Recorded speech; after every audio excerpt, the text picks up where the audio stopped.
नमस्कार, आप देख रहे हैं भारत सच की आवाज। नमस्कार, एक बार फिर से स्वागत है भारत सच की आवाज में। आप देख रहे हैं भारत सच की आवाज। इस समय हम मौजूद हैं जनपद गोरखपुर में, यानी मुख्यमंत्री के गृह जनपद गोरखपुर में। इस समय नगर निकाय का चुनाव बहुत जोर शोर से चल रहा है। सभी प्रत्याशी अपने अपने एजेंडे और अपने अपने मुद्दों को लेकर के जनता के कर रहे हैं। इसी क्रम में आज हम उपस्थित हैं वार्ड नंबर 21 में और हमारे साथ जुड़ रहे हैं राजेश कुमार साहनी जी। हम इनसे बात करेंगे। ये भावी निषाद पार्टी के पार्षद प्रत्याशी हैं। हम इनसे बात करेंगे और जानने का प्रयास करेंगे इनका क्या है मुद्दा और जनता के बीच में जा रहे हैं तो किस मुद्दे के साथ चुनावी प्रचार कर रहे हैं। नमस्कार सर, हमारे चैनल में स्वागत है। किस मुद्दे के साथ आप चुनावी मैदान में जा रहे हैं? मैं अपने क्षेत्र के हर उस विकास कार्य को कराना चाहता हूं जो अभी तक हमारे क्षेत्र में विकास कार्य नहीं हुआ है, और अपने लोगों तक हर वो चीज़ पर सुख सुविधा पहुंचाना चाहता हूं जो हमारे क्षेत्र के लोगों से वंचित है। अभी तक जितने भी कार्य हुए, जितने भी प्रधान आए हैं, जितने भी प्रत्याशी हमारे क्षेत्र के रहे हुए हैं, वो अभी तक ऐसा कोई काम नहीं हुआ जो हमारे क्षेत्र को सराहनीय हो जाए। हमारे क्षेत्र का हर क्षेत्र में वो होता है कि दुर्व्यवहार होता है कि हमारा क्षेत्र हर क्षेत्र से बुरा है। हमारे क्षेत्र में कई ऐसे काम नहीं है। रोड का नाली का समस्या है, रोड का समस्या है, और हमारे सबसे ज़्यादा समस्या है रोड नाली बने या ना बने। हमारे क्षेत्र के सबसे समस्या है कि हमारे लोग शिक्षित रहें। हमारे क्षेत्र का हर एक नौजवान शिक्षा प्रदान करना चाहिए। हमारा यही उपदेश है, चुनाव लड़ने का हमारा यही एक उपदेश है। और जितने भी उपदेश हमारे हैं, हमारे क्षेत्र के जितने भी नौजवान जो ग्राउंड पे जा कर के सुबह सुबह तैयारी कर रहे हैं, उनके आने जाने का किराया मुहैया कराया जाएगा। जितने भी उनको नहीं हो पाता उनका आने जाने का किराया मुहैया कराया जाएगा। और जो सुख सुविधाएँ हैं मैं अपने क्षेत्र के लोगों को दिलवाना चाहता हूँ, इसलिए मैं चुनाव लड़ रहा हूँ। सर, एक चीज़ मैं जानना चाहता हूँ, आप एक युवा हैं, आप नौकरी की तरफ न जा करके राजनीति में आने का मतलब संदेश क्या देना चाहते हैं जनता को राजनीति में आकर के? यानी मैं राजनीति में आने का मेरा उपदेश नहीं है। मेरा उपदेश ये है कि हमारे क्षेत्र का जितना भी विकास कार्य रुका है, इस कार्य को देखते हुए मैं राजनीति में आया हूँ। और राजनीति में आने का मेरा एक ही उपदेश है, हमारे क्षेत्र के जितने भी नौजवान हैं जो शिक्षा से भली भांति वंचित हैं, लेकिन उन तक शिक्षा प्रदान नहीं हो पा रहा है। हमारे क्षेत्र में 2-2, 3-3 पाठशालाएँ हैं, इस पे विद्यालय में कभी भी कहीं भी आप लोग जाके देख सकते हैं कि शिक्षा नहीं हो पाता। और मेरा चुनाव लड़ने का एक ही उपदेश है कि हमारे क्षेत्र में जितने भी विद्यालय हैं, अगर मैं अपने मतलब लोग प्रत्याशी मुझे चुनते हैं तो मैं अपने क्षेत्र में जितने भी विद्यालय हैं 1 से लेकर 8 तक अपने वेतन से बच्चों को शिक्षा फ्री करवाऊंगा। क्या ये लग रहा है जो आप कह रहे हैं ये संभव है? आप अगर आपको जनता पार्षद चुनती है तो आप ये सब करने में सक्षम हैं? जी, इस कार्य में सक्षम हूँ। मैं जनता के हर उस कार्य में सक्षम हूँ। जनता मुझे एक बार आजमा के देखे। जब तक पार्षद चुनने का उनको अधिकार है, पार्षद ऐसा चुने कि जिसके कंधे पे आप हाथ रख के काम करा सके। पार्षद ऐसा ना चुने कि जिसके कंधे से कंधा नाम मिला सके। नहीं, जनता एक सवाल और करती है, कहती है कि नेताजी लोग चुनाव आता है तो बड़ी बड़ी बातें करते हैं और हम ये कर देंगे, हम वो कर देंगे, इतना विकास होगा, ये होगा, लेकिन जैसे चुनाव बीत जाता है, जीत जाते हैं, नेताजी 5 साल तक विलुप्त हो जाते हैं, दिखाई नहीं देते हैं। क्या ऐसा आप भी? नहीं, ऐसा कोई कार्य नहीं होने वाला है। एक बार जनता मुझे चुन को तो देखे, ऐसा कोई कार्य नहीं होगा। मैं विलुप्त होने वाला नेता नहीं हूँ। मैं ज़मीनी स्तर से अपने लोगों का, समाज का सेवा करने के लिए बस चुनाव लड़ रहा हूँ, और कोई चुनाव लड़ने का मेरा उद्देश्य नहीं है। कितना पैसा खर्च करेंगे चुनाव में आप? देखिए, मैं बहुत गरीब प्रत्याशी हूँ।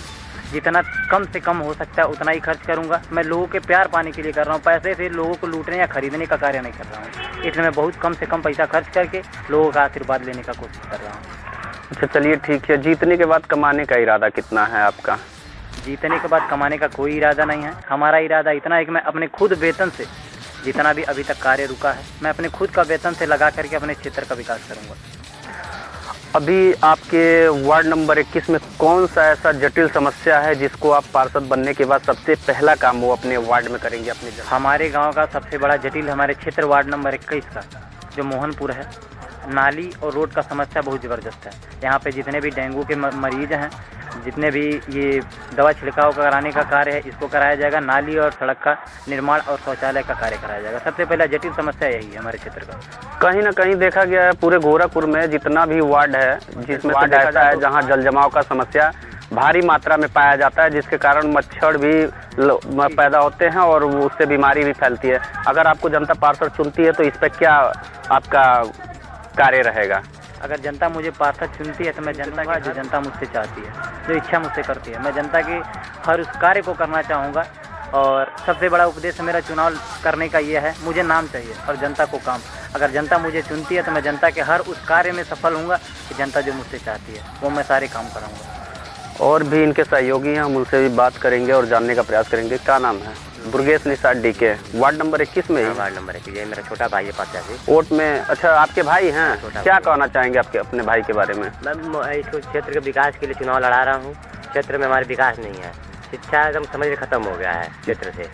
रोड नाला हर मोहल्ले में, रोड में पानी जमा रहता, रोड कहीं। अरे ये युवा हैं, कहीं जनता ऐसा तो नहीं समझ रही है कि नादानी कर रहे हैं? नहीं ऐसा नहीं। जनता इनको बात कर लेंगे अधिकारी से। हाँ, बात हो जाएगी। जनता से क्या कहना चाहेंगे इनके लिए?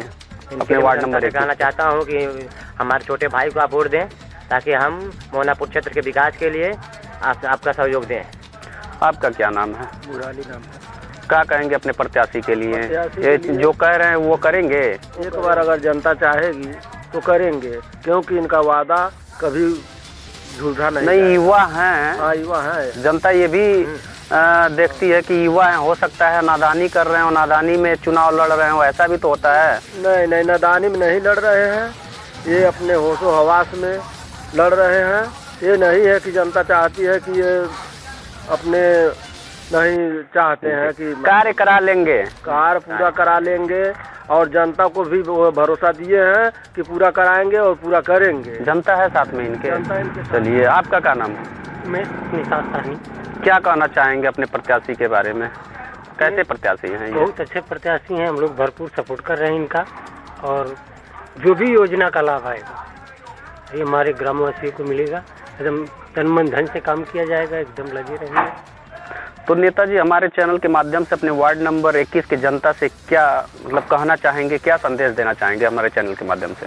सबसे पहले तो मैं आपका बहुत बहुत धन्यवाद करता हूं कि मेरी वाणी को आप हमारे क्षेत्र के हर उस जनता तक पहुंचाने का कार्य कर रहे हैं। सबसे पहले तो मैं आपका बहुत बहुत धन्यवाद करता हूं और बहुत ज़्यादा आभारी हूं आपका कि जो मैं अपनी वाणी हर जनता तक नहीं पहुंचा पा रहा वो आप पहुंचाने का कार्य कर रहे हैं। अगर मुझे जनता चुनती है तो मैं जनता से जितने भी वादा किया हूँ उनके हर बात पे, हर वादे पे खरा उतरूंगा। ये मेरा उपदेश है। आप जितना भी वादा किए हैं हमारे कैमरे में रिकॉर्ड है, ऑन रिकॉर्ड है, और ये हमेशा रहेगी। अगर जनता आपको पार्षद चुनती है, अगर जो विकास आप कहें उस पर अगर कार्य नहीं आप करते हैं तो हमारी टीम आकर के आपसे सवाल पूछेगी। क्या तैयार हैं? जी तैयार हूँ। मैं यहाँ तक भी तैयार हूँ, अगर जनता मुझे चुनती है, अगर जनता के मैं किसी कार्य से अगर वंचित होता हूँ तो मैं इस्तीफा देने तक के लिए तैयार हूँ। चलिए, बहुत बड़ी बात आपने कही। इस्तीफा दे दूंगा अगर मैं जनता मुझे, अगर जो कार्य मुझे जनता कह दी, मैं जनता के चुनाव जीतना मेरा उपदेश नहीं है। मैं जनता के हर उस कार्य में सहयोग करना चाहता हूँ जनता जो मुझसे चाहती है। मैं चुनाव जीतने के बाद भी हर घर घर जा करके जनता के समस्याओं का समाधान करूँगा, चाहे वो मेरा बड़ा भाई हो, माता हो, बहन हो, कोई भी हो। जितने बुजुर्ग हैं, जितने आज तक जितने विधवा पेंशन है वो रुके हैं वो बनवाऊंगा, जितने भी विकलांग पेंशन है वो बनवाऊंगा, जितने भी विकलांग लोग हैं उन लोगों का पेंशन बनवाऊंगा, जितने भी गरीब घर के बच्चे हैं जो पैसे की वजह से, शिक्षा की वजह से मार खा जाते हैं, उनको मैं फ्री में शिक्षा दिलवाऊंगा। ये मेरा उपदेश नहीं, मेरा भरोसा है, और इसको मैं करके हर इस हाल में खरा उतरूंगा मैं। तो आप देख रहे हैं इस समय हम मौजूद हैं वार्ड नंबर 21 में। हमारे साथ जुड़े हुए थे राजेश कुमार साहनी जी, जिनसे हमने चुनावी चर्चा पे बातचीत किया और काफ़ी वादा किए। तो हम चाहेंगे वार्ड नंबर 21 की जनता अपने नेताजी के लिए कमेंट बॉक्स में कमेंट करे, नेताजी कैसे हैं, वाकई में नेताजी क्या कार्य को कर पाएंगे या नहीं कर पाएंगे। देखते रहें भारत सच की आवाज़। धन्यवाद।